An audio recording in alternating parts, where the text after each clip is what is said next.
El último grito de Jeremías que Jerusalén rechazó hasta el final. ¿Alguna vez te has preguntado qué se siente gritar una advertencia a todo pulmón, sabiendo que una catástrofe es inminente, pero que nadie te escucha? Imagina hacer eso, no por un día, no por una semana, sino por 40 años seguidos. Esa fue la desgarradora realidad de Jeremías, el hombre conocido como el profeta llorón. Pero sus lágrimas no eran de debilidad, sino de un amor profundo y quebrantado por su propio pueblo. Un pueblo que caminaba ciegamente hacia su propia destrucción. Hoy vamos a sumergirnos en la historia de Jeremías, en su último y desesperado grito que resonó en las calles de Jerusalén. Un grito que fue rechazado hasta el amargo final. Esta no es solo una historia antigua, es un poderoso recordatorio de las consecuencias de ignorar la verdad, por más dura que sea. Para entender la angustia de Jeremías, debemos transportarnos a la Jerusalén de finales del siglo VII a.C. La ciudad era el corazón de la nación de Judá, el lugar donde se erigía el majestuoso templo de Salomón, símbolo de la presencia y el pacto de Dios con su pueblo. Sin embargo, bajo esa fachada de religiosidad, la corrupción se había extendido como una plaga, la idolatría era rampante, la injusticia social era el pan de cada día, y los líderes, tanto políticos como religiosos, se habían entregado a sus propios intereses, olvidando por completo los mandatos de Dios. En medio de esta decadencia espiritual, Dios levanta a un joven, Jeremías. Su llamado no fue fácil. Desde el principio, Dios le advirtió: pondrán guerra, pero no te vencerán, porque yo estoy contigo para librarte. Y vaya que le hicieron la guerra. Durante 4 décadas, la misión de Jeremías fue una sola: llamar a Judá al arrepentimiento. Su mensaje era claro y directo: si no abandonan sus ídolos y vuelven a Dios de todo corazón, el juicio vendrá. Jeremías no hablaba en términos vagos. Sus profecías eran increíblemente específicas. Advirtió que un enemigo vendría del norte, una nación poderosa que actuaría como el instrumento del juicio de Dios. Con el tiempo, identificó a este enemigo, el floreciente imperio de Babilonia, liderado por el temible Nabucodonosor. Esto era impensable para la gente de Jerusalén. ¿Cómo podría Dios permitir que una nación pagana conquistara su ciudad santa y destruyera su propio templo? Era una idea escandalosa. Pero Jeremías fue aún más lejos. Profetizó que el magnífico templo de Salomón, el orgullo de la nación, sería reducido a escombros. Para un israelita, escuchar eso era casi una blasfemia. El templo era la garantía de la protección divina, o eso creían ellos. Se habían aferrado al edificio, al ritual, pero habían abandonado al Dios a quien supuestamente adoraban allí. Jeremías les gritaba: no confiéis en palabras de mentira, diciendo: templo de Jehová, templo de Jehová, templo de Jehová es este. Mientras sus vidas contradecían todo lo que el templo representaba. Y la profecía no terminaba ahí. Jeremías detalló el destino del pueblo: serían llevados cautivos a Babilonia. Y aquí viene una de las predicciones más asombrosas y precisas de toda la Biblia.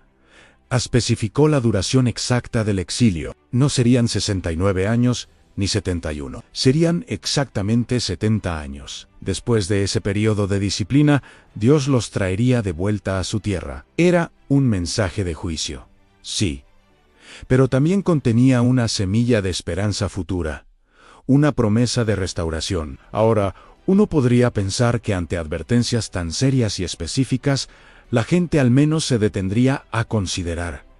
Pero ocurrió todo lo contrario. La oposición a Jeremías fue feroz y constante. Y aquí es donde la historia se vuelve aún más dramática. Jeremías no estaba solo en la escena profética. Había otros, un grupo de falsos profetas que contradecían sistemáticamente su mensaje. Estos hombres eran populares, decían lo que la gente quería oír. Mientras Jeremías hablaba de juicio y arrepentimiento, ellos prometían paz y seguridad.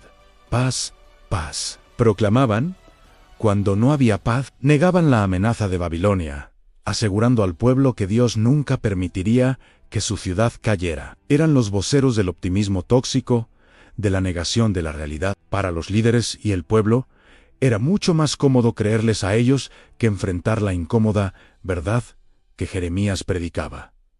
Imaginen la soledad de Jeremías. Era la única voz disonante en un coro de mentiras reconfortantes. Lo tildaron de traidor, de agorero, de antipatriota, lo acusaron de desmoralizar al pueblo y de colaborar con el enemigo babilónico. La élite religiosa, los sacerdotes y los profetas de la corte fueron sus peores enemigos. En lugar de guiar al pueblo hacia Dios, lideraron la carga contra su verdadero mensajero. La persecución que sufrió fue brutal. No estamos hablando solo de críticas o burlas. Jeremías fue arrestado en múltiples ocasiones. Fue golpeado y puesto en el cepo, un instrumento de tortura y humillación pública. En una ocasión, fue arrojado a una cisterna vacía, un pozo profundo y fangoso, donde lo dejaron para que muriera de hambre. Si no hubiera sido por la intervención de un funcionario etíope de buen corazón llamado Ebdi-Melik, ese habría sido su fin. Lo acusaron de traición y buscaron activamente su muerte. Todo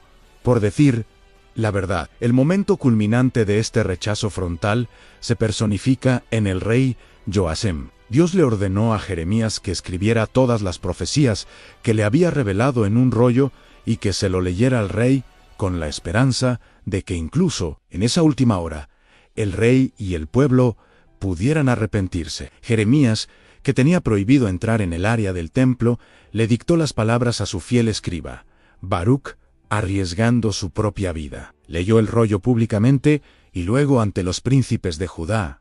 A los príncipes, alarmados por el contenido, llevaron el rollo ante el rey Joacim. El rey estaba en su palacio de invierno, sentado junto a un brasero encendido para calentarse. Mientras uno de sus oficiales leía las palabras de juicio de Dios, el rey mostró el máximo desprecio posible. En lugar de rasgar sus vestiduras en señal de arrepentimiento, como había hecho su piadoso abuelo, el rey Josías, Joacim, tomó una navaja de escriba. Cada vez que se leían 3 o 4 columnas del rollo, las cortaba y las arrojaba al fuego del brasero, hasta que todo el rollo fue consumido por las llamas. Este acto fue mucho más que la simple destrucción de un manuscrito. Fue un acto de desafío simbólico y directo contra el Dios Todopoderoso. Joacim, en su arrogancia, pensó que quemando las palabras podía anular el decreto divino. Creyó que podía borrar la realidad simplemente ignorándola y destruyendo la evidencia. Fue la máxima expresión de un corazón endurecido. La personificación del rechazo de Jerusalén a la voz de Dios Ampero. ¿Se pueden quemar las palabras de Dios? Dios simplemente le dijo a Jeremías, vuelve a tomar otro rollo y escribe en él todas las palabras primeras que estaban en el primer rollo que quemó Joacim, y añadió una sentencia específica contra el rey por su acto de rebeldía. La verdad no puede ser destruida por el fuego. El juicio no se cancela por la incredulidad, y así, inevitablemente, cada una de las palabras de Jeremías se cumplió al pie de la letra. El ejército de Nabucodonosor sitió Jerusalén. Después de un asedio terrible, lleno de hambre y desesperación, la ciudad cayó en el año 586 a.C. Los babilonios irrumpieron, y la destrucción fue total. El hermoso templo de Salomón, el que creían intocable, fue saqueado y quemado hasta los cimientos. Las murallas de la ciudad fueron derribadas. Y tal como Jeremías había advertido, la élite y gran parte de la población fueron llevados como cautivos a Babilonia. Jeremías, el profeta llorón, tuvo que presenciar con sus propios ojos la catástrofe que había intentado evitar durante 40 años. Sus lágrimas no eran solo por la profecía, sino por la realidad consumada. Vio su amada ciudad en ruinas y a su pueblo siendo arrastrado al exilio. La historia de Jeremías es trágica, pero es un testimonio poderoso de la fidelidad de Dios y de la soberanía de su palabra. A pesar de todo el rechazo y el sufrimiento, Jeremías se mantuvo fiel. Y a pesar de la rebelión de Judá, Dios también se mantuvo fiel a su plan. El exilio de 70 años no fue el final. Fue un período de purificación, un tiempo para que el pueblo recordara a su Dios en una tierra extraña. Y exactamente como Jeremías había profetizado, 70 años después, bajo el imperio persa que sucedió al babilónico, el rey Ciro emitió un decreto permitiendo a los judíos regresar a Jerusalén y reconstruir el templo. La promesa de restauración se cumplió. La historia del último grito de Jeremías nos obliga a hacernos una pregunta. ¿Cómo reaccionamos nosotros ante la verdad, especialmente cuando es incómoda o nos llama a cambiar? Somos como el rey Joacim, que prefiere quemar el mensaje antes que examinar su corazón, ¿o estamos dispuestos a escuchar, a arrepentirnos y a alinearnos con la voluntad de Dios, incluso si eso implica un camino difícil? Jeremías nos enseña que la popularidad no es sinónimo de verdad y que ser fiel a Dios a menudo significa estar en la minoría. Su vida es un faro de perseverancia y amor incondicional, un amor que llora por los perdidos, pero que nunca deja de proclamar la verdad que puede salvarlos. Su grito no se apagó en las llamas del brasero de Joacim. Resuena a través de los siglos, como un recordatorio eterno de que la palabra de Dios permanece para siempre. Gracias por acompañarnos en este viaje profundo a la vida de uno de los profetas más fascinantes de la historia. Si esta historia te ha impactado, no olvides darle a me gusta, compartirla con alguien que necesite escucharla y suscribirte para más contenido como este. Nos vemos en el próximo video. Que Dios te bendiga.